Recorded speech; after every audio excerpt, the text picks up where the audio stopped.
মধ্যপ্রাচ্য সংঘাতে ইরানের ট্রাম্প কার্ড হিসেবে ভূমিকা রেখেছে তাদের তৈরি শাহেদ ড্রোন।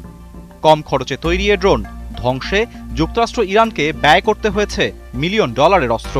শুধু মধ্যপ্রাচ্য সংঘাতেই নয়, ইরানের ড্রোন প্রথম লাইমলাইটে আসে ইসরায়েলের সাথে লেবাননের হিজবুল্লাহর সংঘাতে। এরপর হুথি বিদ্রোহীদের ব্যবহৃত ড্রোনের উৎসের মূলে ইরানের নাম সামনে আসে। 2022 সালে রাশিয়া ইউক্রেন যুদ্ধের সময় যখন ইরান রাশিয়ার সেনাবাহিনীকে ড্রোন প্রযুক্তি সরবরাহ করে, তখন সারা বিশ্বে এক প্রকার আলোড়নের সৃষ্টি হয়।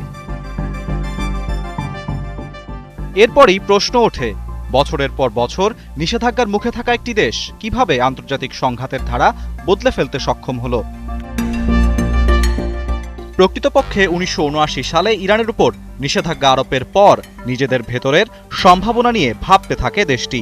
এমনকি সংকট থেকে বের হওয়ার পথও খুঁজতে থাকে তারা।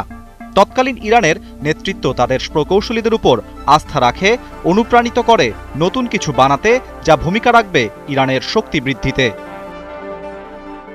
নিষেধাজ্ঞার কারণে ইরান বিদেশে একটি সরবরাহ নেটওয়ার্ক গড়ে তোলে, যাতে প্রয়োজনীয় যন্ত্রাংশ সংগ্রহ করা যায়। কিছু ক্ষেত্রে তারা বেসামরিক প্রযুক্তিরও সহায়তা নিয়েছে। কিন্তু অবাক করা বিষয় হলো, সীমিত সম্পদের মধ্যেও ইরানিরা সুস্পষ্ট কৌশল নির্ধারণ করেছিল।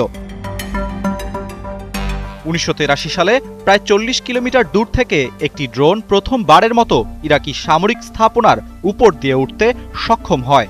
ইস্পাহান বিশ্ববিদ্যালয়ের শিক্ষার্থীদের ওয়ার্কশপে তৈরি ওই ড্রোনটি পরে আইআরজিসির তত্ত্বাবধানে আসে।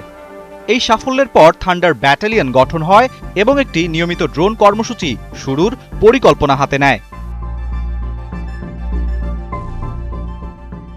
পরে আইআরজিসি দুবাইতে একটি কোম্পানি নেটওয়ার্ক স্থাপন করে এবং সিঙ্গাপুরের মধ্যস্থতাকারীদের মাধ্যমে বিভিন্ন দেশ থেকে আলাদা আলাদা যন্ত্রাংশ কিনতে শুরু করে।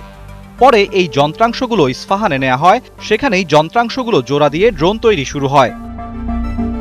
2022 সালে ইউক্রেন রাশিয়া যুদ্ধের সময় রাশিয়া থেকে পাঠানো একটি শাহেদ 136 ড্রোন ভূপাতিত করে ইউক্রেন, যাতে একটি মার্কিন চিপও পাওয়া যায়। ইস্পাহান বিশ্ববিদ্যালয়ের ওয়ার্কশপের সেই ড্রোনগুলো একসময় গোয়েন্দা তৎপরতায় নিজেদের কার্যকারিতার প্রমাণ রাখে। আরাফাত ইসলাম, 71।